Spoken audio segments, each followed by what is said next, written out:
حضرت سیدنا صدیق اکبر رضی اللہ تعالیٰ عنہ کا وہ جملہ صحیح بخاری شریف میں موجود ہے، فرمایا ارقبوا محمدن فی اہل بیتہ، اگر نبی اکرم نور مجسم شفیع معظم صلی اللہ علیہ وسلم کو تلاش کرنا ہے تو آپ کی خوشنودی آپ کی آل کی خوشنودی میں موجود ہے، اور آپ کی رضا آپ کی آل کی رضا میں موجود ہے، اور آپ کی محبت آپ کی آل کی محبت میں موجود ہے۔ اس واسطے کہ نبی اکرم صلی اللہ علیہ وسلم نے فرمایا احب اہل بیتی لحبی، میرے اہل بیت کے ساتھ تم میری وجہ سے پیار کرو کہ وہ میرے اہل بیت ہیں۔ جو محبوب ہو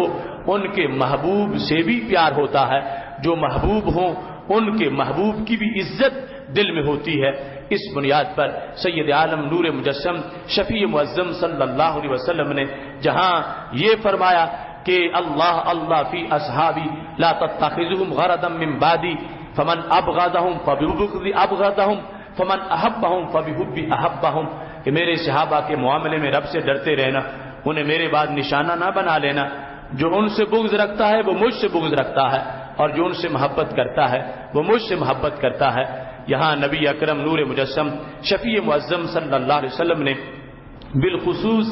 اس انداز کے اندر جو سیدہ فاطمہ الزہرا رضی اللہ تعالی عنہا کا مقام ہے، نبی علیہ السلام کے محبوبین میں سے جو سیدہ عائشہ صدیقہ رضی اللہ تعالی عنہا نے ذکر کیا کہ پہلے نمبر پر جو نام ہے نبی اکرم صلی اللہ علیہ وسلم جن سے محبت کرتے ہیں وہ پہلا نام سیدہ فاطمہ الزہرا رضی اللہ تعالی عنہا کا نام ہے۔ اس واسطے رسول اللہ صلی اللہ علیہ وسلم نے فرمایا کہ جو انہیں ناراض کرے گا گویا کہ اس نے مجھے ناراض کر لیا ہے۔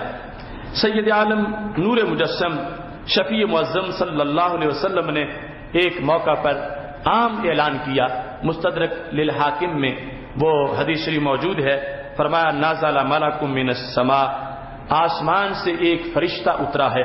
واستأذن اللہ ان یسلم علیہ، اس نے رب سے اذن مانگا کہ وہ آ کے مجھے سلام کہے، اور سلام کے ساتھ ساتھ فیبشرنی، کہ مجھے بشارت بھی دے۔ وہ رب سے اجازت لے کر دو کام کرنے آیا ہے، ایک تو وہ مجھے سلام کہے اور سلام کہہ کے ساتھ مجھے بشارت دے۔ وہ کون سی بشارت ہے؟ فرمایا وہ فرشتہ اس لیے آیا ہے ان فاطمہ سیدۃ النساء اہل الجنہ، کہ رب ذوالجلال نے حضرت سیدہ فاطمہ رضی اللہ تعالی عنہا کو جنتی عورتوں کا سردار بنایا ہے۔ تو نبی اکرم نور مجسم شفیع معظم صلی اللہ علیہ وسلم فرماتے ہیں اس امر کے لیے بھی فرشتہ آیا، اور اس فرشتے نے آ کر اپنی طرف سے یہ مجھے مژدہ سنایا۔ دوسرے مقام پر اس حدیث کے ایک حصے کا ذکر پہلے کیا کہ ایک موقع تھا، سیدہ عائشہ صدیقہ رضی اللہ تعالیٰ عنہ کہتی ہیں نبی اکرم نور مجسم شفیع معظم صلی اللہ علیہ وسلم کے پاس حضرت فاطمہ رضی اللہ تعالی عنہا آئیں تو پاک محبوب علیہ الصلوۃ والسلام نے ان سے سرگوشی کی اور پردے میں ان سے کوئی بات کی۔ پہلے وہ رو پڑی اور پھر مسکرا پڑی۔ حضرت عائشہ صدیقہ نے پھر پوچھا فاطمہ یہ بتاؤ کہ آپ سے نبی اکرم صلی اللہ علیہ وسلم نے کیا گفتگو کی، آپ پہلے روئی ہیں اور پھر مسکرائی ہیں؟ تو حضرت فاطمہ رضی اللہ تعالی عنہا نے کہا اگر بتانا جائز ہوتا تو پھر نبی علیہ السلام آہستہ بات کیوں کرتے؟ تو جب سرکار نے آہستہ بات کی ہے تو اس سے پتہ چلا کہ کچھ وقت کے لیے اس بات کا اظہار درست نہیں ہے۔ حضرت عائشہ صدیقہ رضی اللہ تعالیٰ عنہ کہتی ہیں کہ جب نبی اکرم نور مجسم شفیع معظم صلی اللہ علیہ وسلم کا وصال ہو گیا تو میں نے حضرت فاطمہ رضی اللہ تعالیٰ عنہ سے پوچھا کہ اب بتاؤ کہ وہ معاملہ کیا تھا؟ تو کہنے لگیں سیدہ فاطمہ الزہرا رضی اللہ تعالی عنہا نے فرمایا ہاں میں اب بتا دیتی ہوں کہ نبی اکرم نور مجسم شفیع معظم صلی اللہ علیہ وسلم نے اس وقت مجھے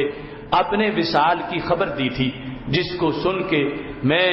رونا شروع ہو گئی تھی، اور نبی اکرم نور مجسم شفیع معظم صلی اللہ علیہ وسلم نے پھر فرمایا تھا یا فاطمہ تو الا ترضین ان تکونی سیدۃ نساء العالمین، فاطمہ تم خوش نہیں ہو کہ رب ذوالجلال نے تمہیں تمام جہان کی عورتوں کا سردار بنا دیا ہے۔ نبی اکرم نور مجسم شفیع معظم صلی اللہ علیہ وسلم سے مختلف سیغوں کے ساتھ یعنی سیدۃ نساء حاضر امہ کے الفاظ بھی موجود ہیں، اس امت کی خواتین کا سردار بنا دیا ہے اور عالمین کی خواتین کا سردار بنا دیا ہے۔ فرمایا یہ وہ موقع تھا کہ جس وقت نبی اکرم نور مجسم شفیع معظم صلی اللہ علیہ وسلم کی سرگوشی کے نتیجے میں میں مسکرا رہی تھی۔